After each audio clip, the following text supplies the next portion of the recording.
but an employer cannot say, if you don't come back, I'm taking away your job. And that's what the Act says, that it is a violation of this mother's right to coerce or intimidate them into returning to office because when they're not physically ready. And under that Act, they are saying a breastfeeding mother shall be given 40 minutes of every hour, working hour, to breastfeed. Those regulations we don't know are this. there. They are there. We don't know this. And that's what I was saying, that the policies are there, but we don't know. We don't know them. You're like, what does your HR policy say? Babi tuweleza no ku email nesa abisoma. So abisoma, I need to open that document. Yes, because there are those employers who are good. At the time you're have joining, everything in there. They'll give you soft copies of each policy.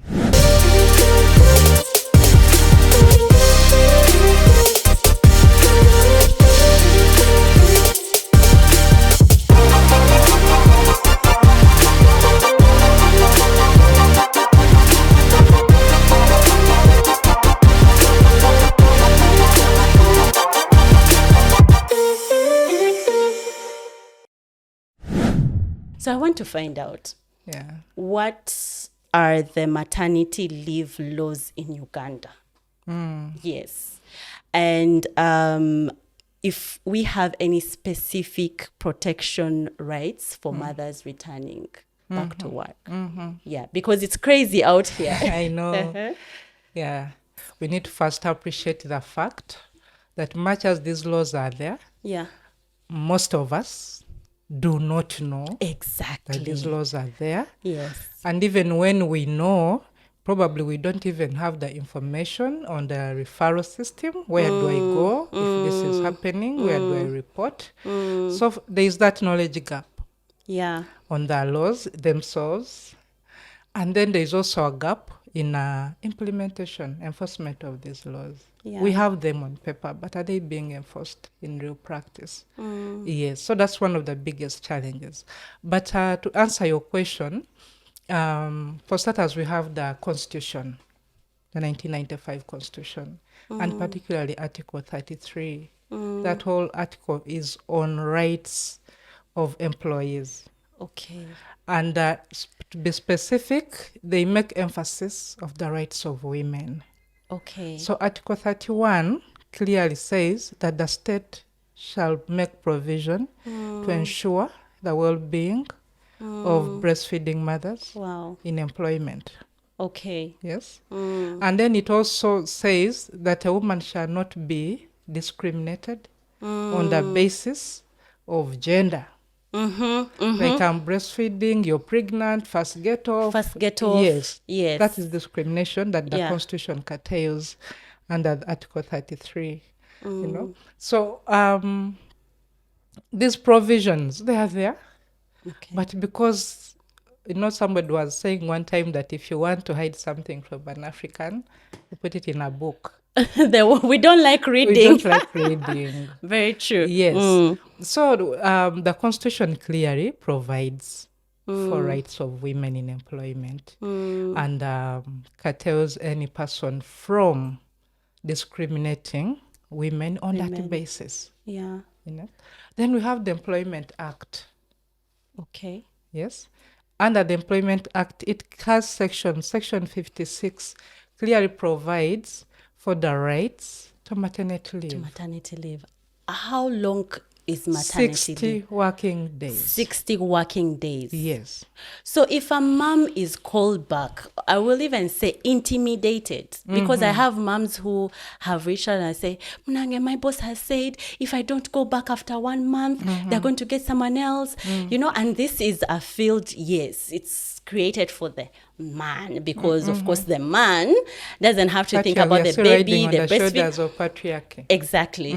So there is that intimidation of if you don't come back, that's it. We are going to give your position away.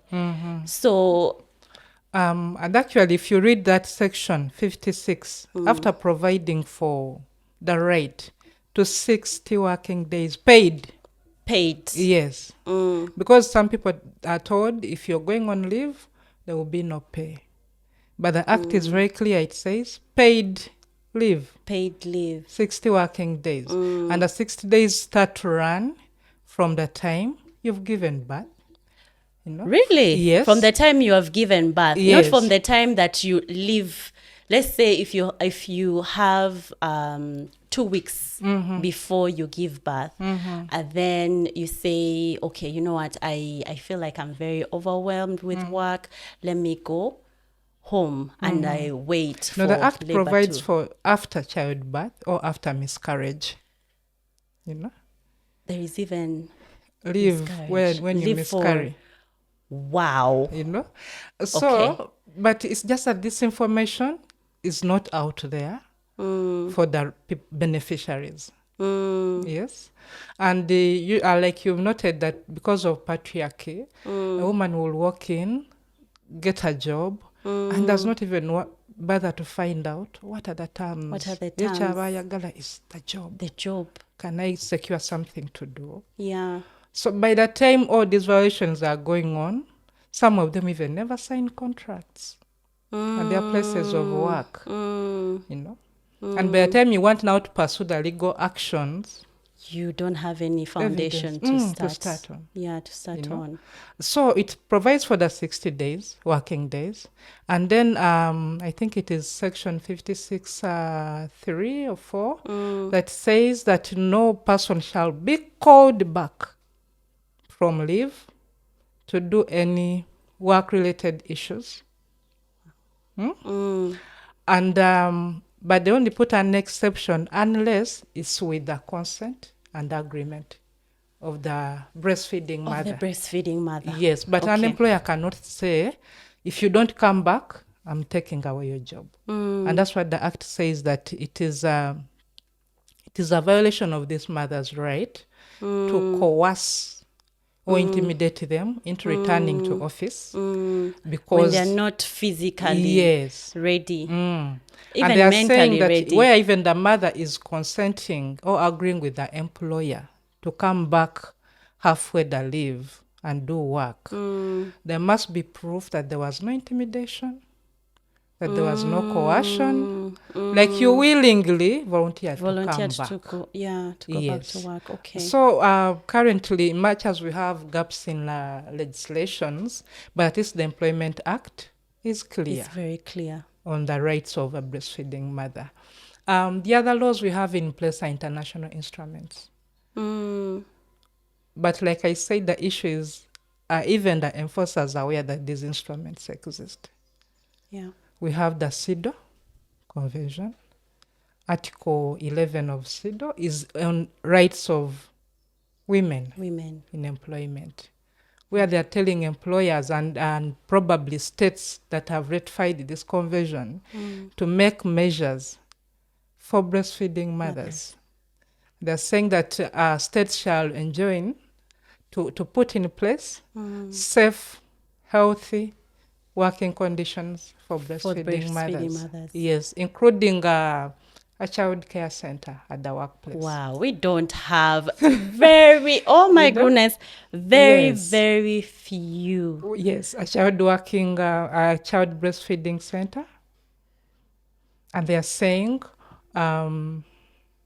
that once this place is there, this mother, like when you look at Article 33 of the Constitution, they are saying the breastfeeding mother employee shall be accorded full dignity during pregnancy and after childbirth. And the full dignity we are looking at is the right to decide when and where to breastfeed from. You know? We're also looking at the respect, the protection from that harassment, where some women are even scared to pull out their breasts to feed. Breastfeed. Or they have to like cover the babies in there sweating. I mean, at the end of the day, it is a mom's, right and choice. But where you feel, hey, they will see me. Oh, and even some moms, they work environment where there are more men, and like there are very few. And at times we have offices that are open like this. Exactly. Yeah. It's a bit okay if maybe people have independent offices. But in spaces where you're all in the same room like this, there's a man there is this, there is this. There are even women clients walking in who will harass fellow women, leave alone the men.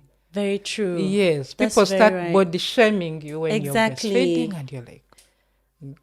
So states that ratified the CIDO Convention, and Uganda is one of them. We even report to the CIDO on how far the state has gone to implement those recommendations. And how far have we gone? There are strides in that direction. Okay. For example, we now have the Employment Amendment Bill. Okay. That is still in Parliament, but there's that back and forth. But they need to pass it. But one of the provisions in this bill is for employers to provide child care centers. I think Parliament has already put up one. Yes, they do have. Yes, we've also been doing some advocacy around markets. Wow. I think Kalere has. Kalere has put, yes. So it's no advocacy. It's not a one-day thing. You keep pushing. But at least the state is showing progress in that direction, much as there is little progress on the bills, There's actually a time, I won't mention which institution, but it's one of those, big institutions in Uganda. So we're going in for a meeting. And there was a mom pumping in a corner.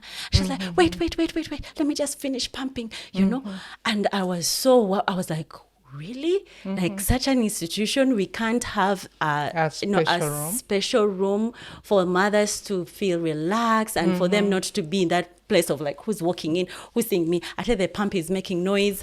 So there's a lot of work there. Yeah, and actually, you'll even get surprised that we have regulations for breastfeeding mothers. We have the Breastfeeding Mothers Regulations 2019. They are embedded in the Employment Act. And under that act, they are saying a breastfeeding mother shall be given 40 minutes of every hour, working hour. Wow. To breastfeed. Those regulations we don't know this. There. They are there. We don't know this. And that's what I was saying, that the policies are there. But we don't know. We don't know them. They are not being implemented. And because people don't know them, they cannot even seek to enforce their rights based on this. But the policy is there that says every employer shall accord 40 minutes on each working day to a breastfeeding mother. Every hour? Every hour? Yeah, no, 40 minutes of each working day. Of each working day? Yes. To at least, so even that 40 minutes, you can break it down and say, you can I'll say do 20. Have 20 and that does not include the official break time and lunchtime. It is I honestly didn't know this, even me myself. Wow. Yes, we have the breastfeeding regulations. So a mom who is pressurized to go back to work, for example, she just had a C-section. She's 1 month postpartum, and she's being told, you have to come back to work. Or, yes, 3 months have gone by, but she's not physically, mentally ready to go back to work. Such a mom, what should she do? Ideally, we have the laws. Like, what next if my right to leave is being violated? But you see, we fear. We're like, but if I take my employer to again court, or I call in a lawyer, now, other employees are going to see me like, hey, the one with Kajanja, hey, the one with, there is also that fear of stigma. Yeah, stigma. Like, if I take this step, He sued our boss, he made Katemba here, it's all over news, it's what, So where do we get that confidence? Ideally, there's always that fear. What if I'm laid off? Exactly. What if I take legal action and they end up terminating me? But like I said, that these laws are there. Under that same Employment Act, we have grounds for termination, and we have laws that are prohibiting that unfair dismissal, where they're even emphasizing that no breastfeeding mother will be dismissed from work as a result of pregnancy or while she was on maternity leave. And they're saying that even in situations where you feel you've replaced me, I should be able to return, yes, either on the same conditions or same position, or a position that's equivalent to what I held before. Yes. Yes. So once this is violated, there are avenues for redress. Okay. Yes, there are avenues for redress. Okay. And maybe for starters, we shall still proceed under the Act, the Employment Act. Yes. And we have avenues. We have the Human Rights Commission. That would be the starting point, just in case you don't want to rush to court. Okay. So in case a mom is out there watching and is like, I want to follow this up. That is the starting. Those are the options. Steps or the options. They are the options. Okay. We have the Human Rights Commission that also looks at human rights violations, and they also issue compensation. Yes, to the aggrieved party. They make orders that are binding. Then we have the labor officers. Ministry of Gender, there is a labor officer. At the district level, we have labor officers. So before even you think of running to court, we go through these avenues. If the labor officer has not been able to support, we fear that as well. I go through all this. Then after that, they say, you know what? You're not the first one. You know? Then we get discouraged. So are these offices very, I don't know what word to use, but very determined to make sure that the rights are, are respected? If a mom runs through, it's not, you know what, your case is actually not that heavy. Have you talked to your boss? And it's just, weighed as if it's not that serious, really. Of course, ideally, the first option would be to engage your boss one-on-one on mutual grounds and say, look, this is, but in most cases, you can ably engage when you have some information on what is your right. Because even some of our employers don't know that these rights exist. True. Yes. So until you engage them and tell them, look, as a breastfeeding mother, I'm entitled to ABCD. You're telling me off because I was on leave. This is what the law provides. Is there a way can be reinstated? And if they are adamant and they're like, no, that's when you seek to enforce. You take it and notch. You're right. Yes. So once you don't receive, we also have the Equal Opportunities Commission. And it also fights for equal treatment of all people, regardless of the gender or sex or what. Yes. So those are avenues that a breastfeeding mother can explore to get redress for human rights violation, especially violation of the breastfeeding. Or the maternity leave rights, Yes. And if you don't get, now if you've gone to, say, maybe Ministry of Gender, the Labour Office has not been able to help, there are other options. We have the Industrial Court, Labour Court. That one ideally handles matters relating to employment disputes. Yes. But the challenge there is that you may not, as a layperson, initiate proceedings there. You need the technical support of a legal person. That because is the paperwork that is involved. Now that is a lawyer. Yes. Hey. And the money. Because now by the time you reach there, you're thinking, now. And that's So what you see, puts people this off. honestly, these are the They things give up that because she knows. Yeah, we give up. Sina sentence again, that's a lawyer. At times they give up because of the long schedules. You will go to there and they Adijan. Before you know it, the mother is tired of working. She's putting in a lot and things are not coming to an end. Yes. But usually in the labor office, there is always an option for mediation with your employer. And from experience, most of the cases that go through the labor office, there's always that mutual agreement. At times they also coming and they didn't know that what they were doing was a violation of somebody's right. So are there any, let's say, institutions that go down to different companies and see if really they are following these rights? We could look at one of the mandates of the Equal Opportunities Commission. They're supposed to ensure those healthy, safe working environment for employees, regardless of whether it's a breastfeeding mother or any other woman or a man, But like any other institution, there are those challenges. They will tell you there are limited facilitation, they cannot move. Even Human Rights Commission, they are supposed to inspect under their monitoring and evaluation budget to find out how are people in the private sector faring. What about NGOs? We have the NGO Bureau. Are the NGOs doing what they put down in their memos, in their constitution? Because at times we put these things in paper because we want to get the approvals to work. It flies out of the window. Wow. So most of these issues, even some of us, our NGOs that we work with, these facilities are not there. But we know they're supposed to be there. And we are advocates for them to be there. Yes. I'll give you an example. Sometimes we're not living by example. I'll give you an example of our organization. We've advocated for these places. But we don't have one at our office.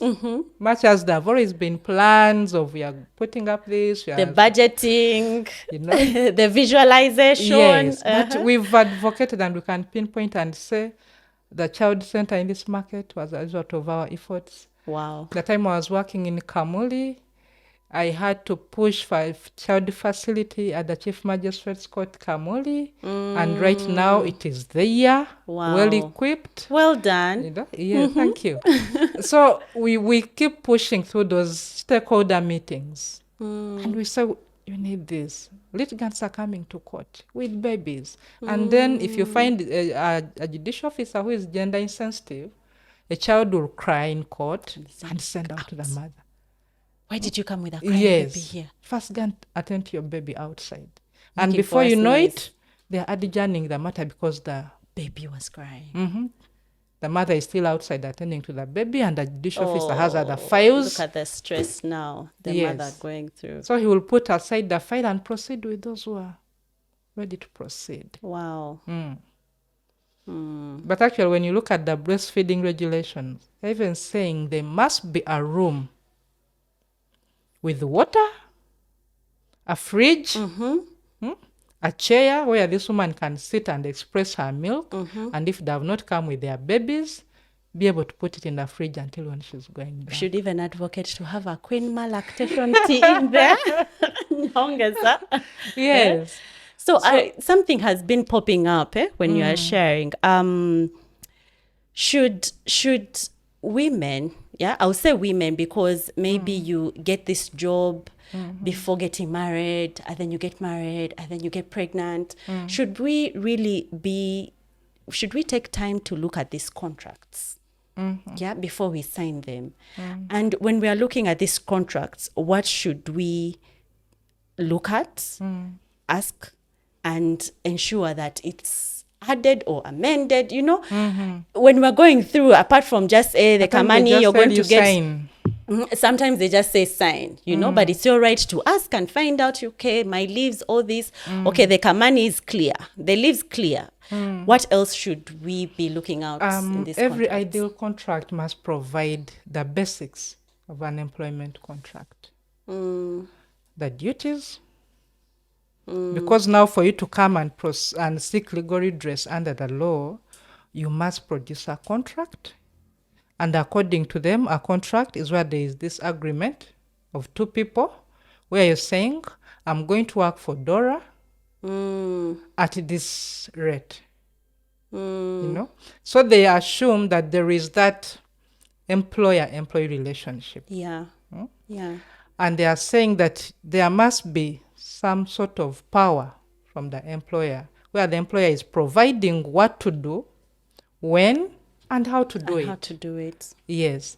So for you to come under the arms of the law to address your rights, you must prove that you are an employee in the first place. And what confirms you as an employee It's a contract. is a contract. Then any contract, legal contract, must have those legal provisions for leave. Because not everyone you're giving a job knows the legal things, and maybe I'm entitled to this, but these provisions should be embedded in the contract. In the contract. Annual leave. How many days? 21 working days. Yes, which an employee can choose to take in bits. So I'll be taking maybe every month I take off 4 days. Yeah. But at least they should have their annual leave taken. True. Then we're also looking at the remuneration. You must clearly state how much this person is going to work for. And also the grounds for termination. The termination has to be in there.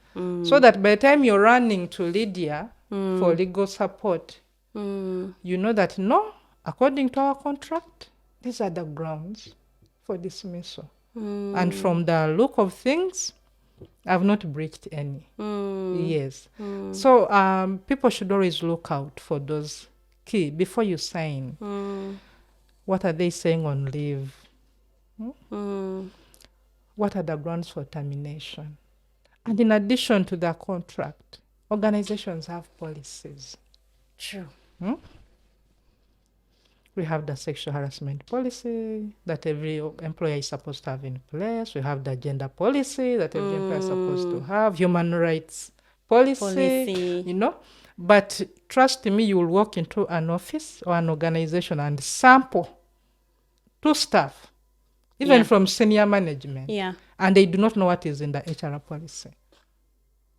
And they do not know what does the gender policy of the organization say, you know. So it becomes hard now if you're coming to take legal action and you don't even have a copy of these policies, because this is what you ideally base on at times and say, no, according to the organization policy, this is what is provided. Exactly. Yes, like to beef up your case. But by the time somebody is running, you're like, what does your HR policy say? Babi tuweleza no ku email nesa abisoma. So abisoma, I didn't open the document. Yes, because there are those employers who are good. At the time you're have joining, everything in there. They'll give you soft copies of each policy. You know? So at the end, you start looking at them and you're like, what did I just sign? At times, like now, some of us who work on contract basis, the contract ends, the employer has not renewed. You continue working. But you continue coming. Until Nange, you have a job. Hey. Before you know it, you're running to court, you're providing an expired contract.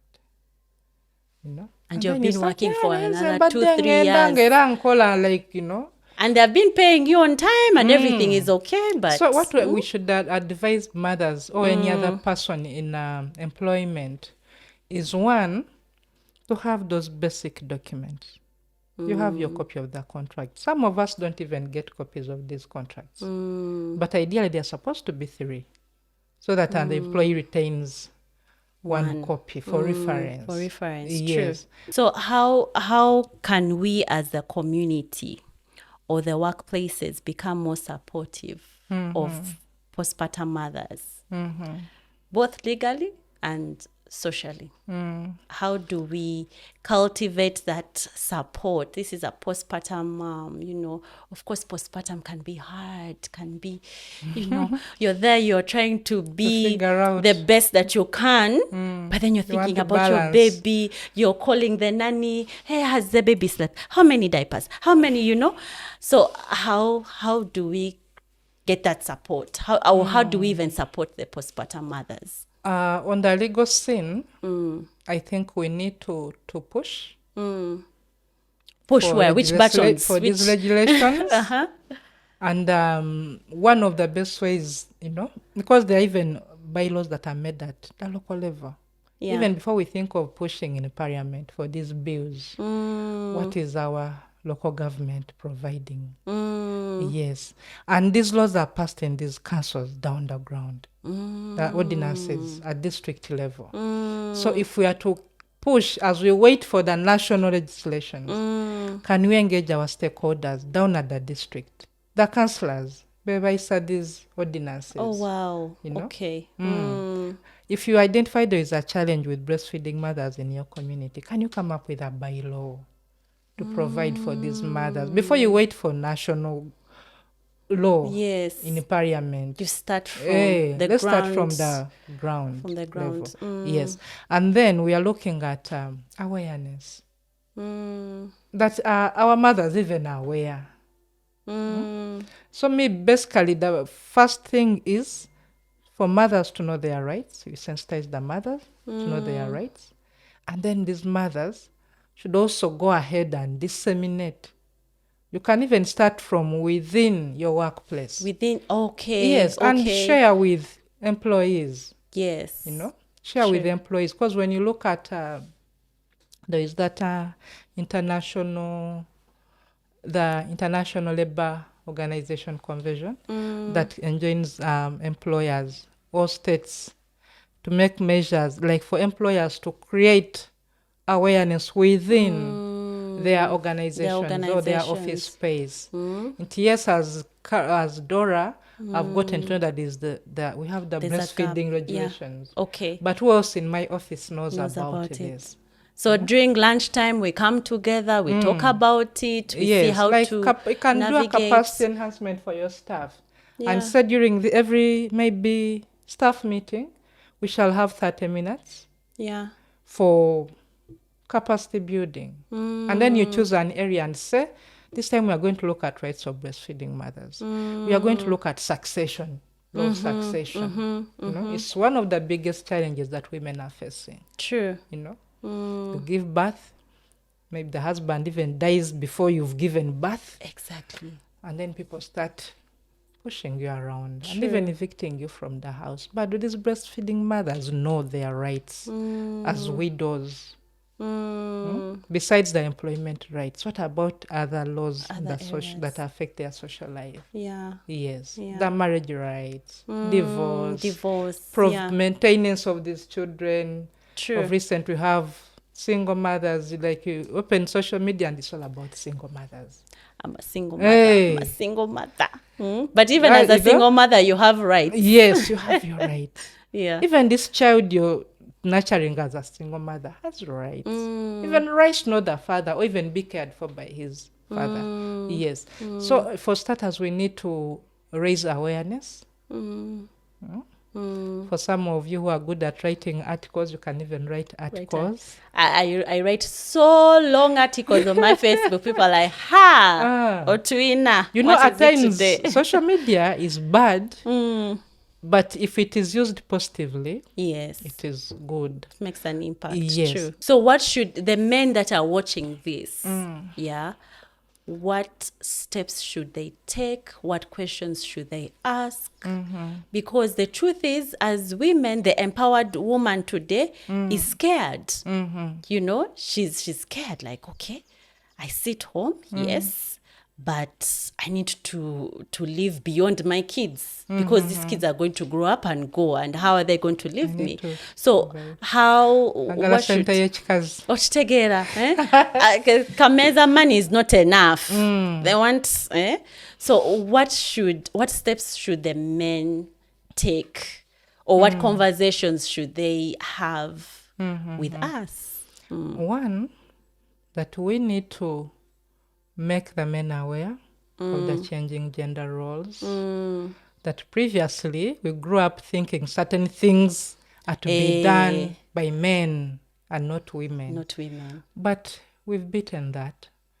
And just to pause you there, the funny thing is the roles that men don't do at home, they do them outside. Let's say chef. You find the best chef are men. Hairdressers are men. So the fashion designers, you get. They're men. They're men. So, in the home, No, it goes back to breaking those social norms. We've been pushing a campaign on unpaid care work. Okay. Much as media, you're rushing and the women rights organizations are saying women should be paid for the work that they are doing home. But ideally, that is not the context. We are pushing for reduction. Can you recognize my role, my burden in this home? And after recognizing, are you in position to help me reduce on this burden? I'm breastfeeding, you wash the dishes. Because even there's some men who say, I do not want any nanny here. I do not eat the nanny's food. So you have to clean, breastfeed, and at the same time whatever, cook, and do all these things. Yes. So one, that we need to first make the men aware on these unpaid care roles. Can we support the breastfeeding mothers? If the mother, at times this stress comes, the baby's crying transnight, and then the man will tell you, Fuluma, genda mudiro no mwana, why I want to sleep. Yes. Because tomorrow I have work. But remember, both of you, at times you even wake up earlier than him to prepare now for his day, There are even couples that separate bedrooms. Because of babies. Because of babies. And also when you ask your partner, okay, I'm going to breastfeed, then you burp. And then they're like, no, you breast. Tomorrow I have work. So you breastfeed through the night and you also burp. So is that what you're talking about? Where it's hand in hand, it's teamwork. If I'm able to express milk and put it in the freezer, is my partner able to stand in and say, you rest? I can pick the milk and warm and feed a baby. Thank you so much. Welcome, Dora. This has been so enlightening, educative, and I just hope that women out there, even the men, it will kind of just bring that light bulb to say, we need to actually advocate, bring on their awareness. True. So I appreciate. Where does one find you, just in case they want to have a one-on-one and... Okay. I'm Lydia Nairuba. I'm a legal officer working at Uganda Women's Network, UONET. Just your neighbor here on Kalinabiri Road. Yes. I currently am coordinating the Access to Justice program in the Busoga region. That is Kamole and Namutumba specifically, where we are running the GBV shelters and advisory centers to support women and girls access justice. Wow. So just in case somebody wants to reach out to me personally, I don't know if it's okay for me to share my contact. Very okay. It's 0787 65 70 97. Or you can walk in at UONET offices and ask for Lydia. The beautiful Lydia. Thank you. Thank you so much for the work that you're doing. Welcome, Dora. And sparing some time to for have our mothers. Conversation. I didn't even know we have it here specifically yes for mothers. Those steps that you mentioned, we are on the journey. My prayers. Yeah. And we pray for more engagement. Amen. Next time you have mothers, feel free to call me around. I can definitely share you can look minute at or two. Workshop. Yes, and we share information. Yeah. You never know the souls you're saving unknowingly through giving them information. True. Yeah. True. No, I'm definitely going to arrange that. Thank you.